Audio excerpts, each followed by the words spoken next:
December 24 Christmas அன்னைக்கு போக்குவரத்துக்கு இடையூறாக பேன் அவுட் செய்து மக்களுக்கு இடையூறாக இடங்களாக இருந்தோம். அதை காவல்துறையினர் எங்களை நல்லா அறிவுறுத்தினாங்க. இப்போ புரிஞ்சுக்கிட்டோம். இன்னும் விதிமுறையை மீற மாட்டோம். கன்னியாகுமரி மாவட்டம் ஆலஞ்சி ஜங்ஷன் பகுதியில் கிறிஸ்துமஸ் கொண்டாட்டத்தின் போது பைக்கை அதிவேகத்தில் செலுத்தி அச்சுறுத்தலில் ஈடுபட்டு கைதான 7 இளைஞர்கள் மன்னிப்பு கேட்ட வீடியோவை காவல்துறையினர் வெளியிட்டனர்.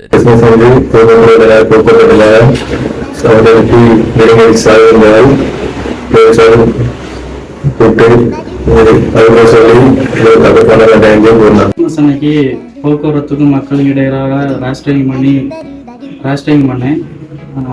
எங்களை போக்குவரத்து காவல்துறை பிடிச்சு எங்களை அறிவுறுத்தினாங்க. இனி இந்த மாதிரி தப்பாக பண்ண மாட்டோம். நாங்கள் பண்ண தப்பாக புரிஞ்சுக்கிட்டோம். இனி இந்த தப்பு 24ஆம் தேதி கிறிஸ்மஸ் அன்னைக்கு போக்குவரத்துக்கும் பொதுமக்களுக்கும் இடையாக பைக்கில் வீலிங் அடித்தும் பேன் அவுட் பண்ணியும் இருந்தோம். அன்னைக்கு காவலர்கள் பிடித்து அறிவுரை கூறினார்கள்.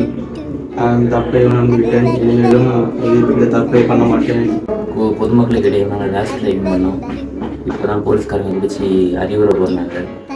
இது இப்போ தான் நல்லதுன்னு புரிஞ்சு இனி இதெல்லாம் தப்பு செய்ய மாட்டோம். கிறிஸ்மஸ் 24 பொதுமக்களுக்கும் சாலை விதியை மீறி வண்டி ஓட்டுவதற்கு அனுப்பி வைக்கிறேன்.